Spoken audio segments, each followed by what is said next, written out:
Hi, Govan, and welcome to the Tolkien Lore Channel. I'm the Tolkien Geek, and if you're noticing that something is a little off about the visuals on this, it's because my computer's been having trouble and I'm having to record this on my phone. Hopefully I'll be back to normal before too long, or maybe this works better, who knows. At any rate, I am finally getting around to finishing the details Jackson got right in the Hobbit trilogy. A lot of circumstances kind of forced me to put this off, and that's partially related but not caused by the whole computer issue I'm having. But at any rate, let's start looking at these last two movies, because yes, as I suspected, there's not a whole lot in the last movie that you can really give Jackson credit for. So the last two movies are both going to be covered in this video. So let's get started.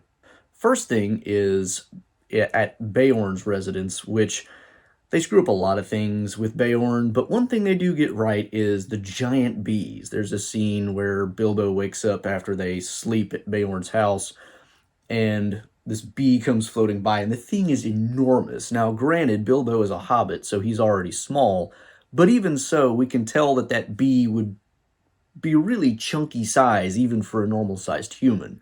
And this is a thing that is in the Hobbit book. It is noted that Beorn has really large bees. So they did get that right.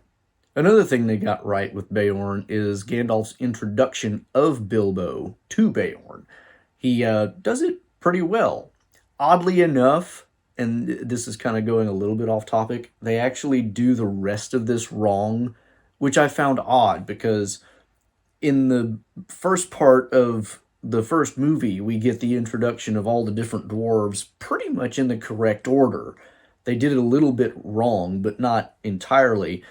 And so I thought, you know what, they probably actually got the order of the dwarves right for this too. No, actually, they really didn't. They got it badly wrong, which is kind of strange considering that they got it mostly right at Bag End.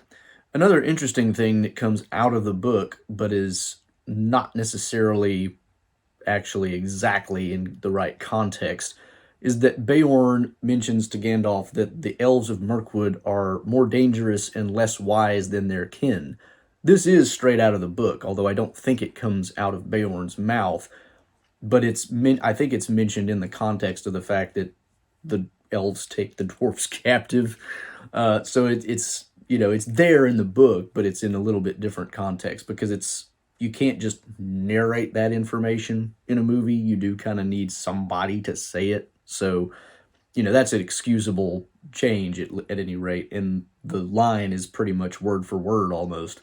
Once we get into Mirkwood proper, we get a lot of bizarre stuff. I never liked the Mirkwood scenes for the most part in this movie, but one thing that we do get that is accurate is that Thorin does take up a bow and try to shoot a white stag.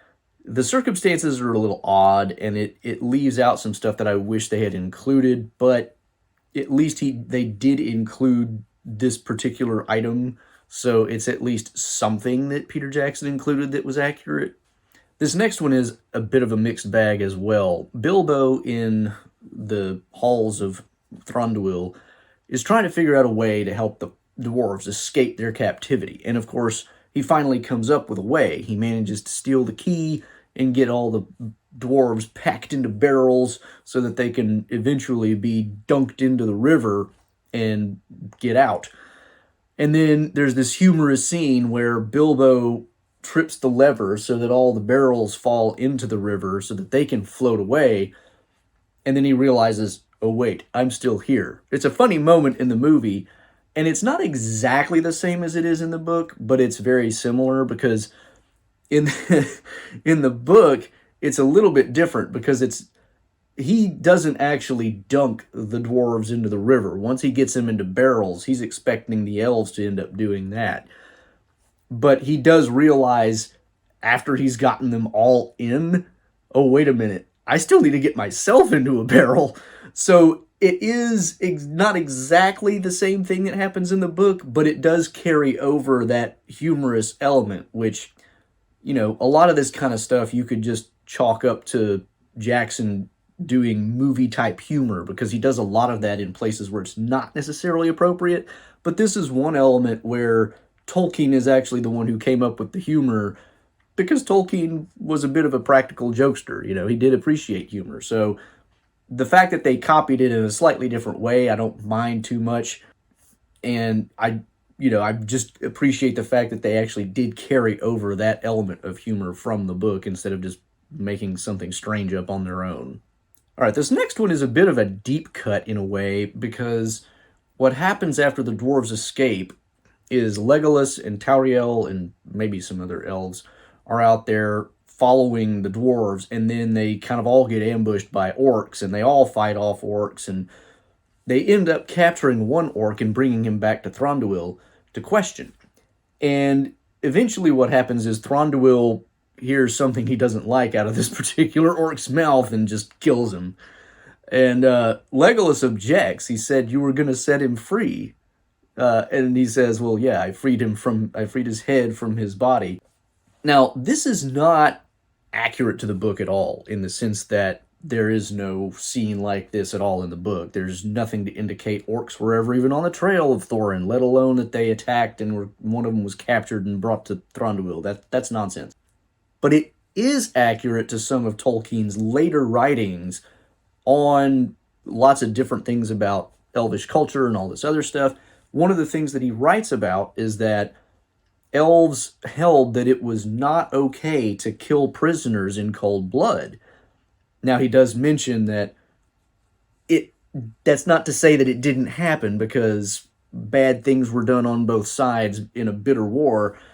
That's not exactly his words, but, I'm just kind of paraphrasing. But he mentions that that was the accepted morality for elves. And so the fact that Legolas rather correctly kind of questions his dad about, like, "I thought you were going to let him go," that actually is Legolas echoing. I don't know if this was intentional on Jackson's part or if he just, made up the scene and it just happens to jive with what Tolkien wrote, but I'll take it either way. All right, next we get to Lake Town, and there is a lot of things that go wrong with Bard, Lake Town, and all this stuff. Bard being a bargeman instead of a guardsman is one thing, but there's a lot of stuff that goes wrong. But one element that is at least mostly right is how the master kind of interacts with the dwarves. It's a little bit different because the setup is different and whatnot, but eventually what happens is, the master starts off with this very not happy tone with the dwarves. He assumes they're going to be troublemakers. Thorin, basically makes his case for, hey, we're going to get our treasure back, and then, Lake Town will also benefit, and everybody will be rich, and blah, blah, blah. And the Lake Town master, of course, comes around to the dwarves' point of view, but in an aside to Alfred, who is one of the worst things they did with this movie, he basically says, or maybe it was Alfred who said, and the master confirmed, basically the idea that, well, if the dwarves succeed, great, we're in great shape. And if they don't, well, we got rid of some meddlesome dwarves. It's all a win-win.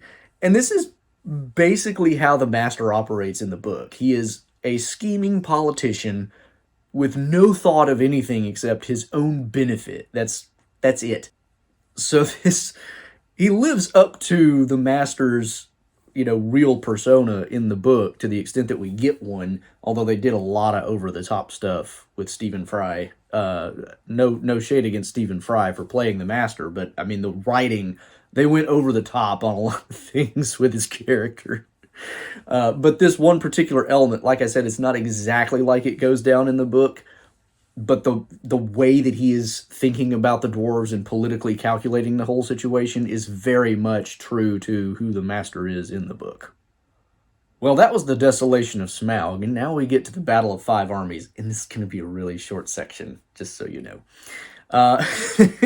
Part of the problem with the Battle of Five Armies is half of the movie is the battle, and the battle is a very short affair in the book. There's not much to it because Bilbo's knocked out fairly early on, and then he misses the whole thing and kind of gets it told to him afterwards.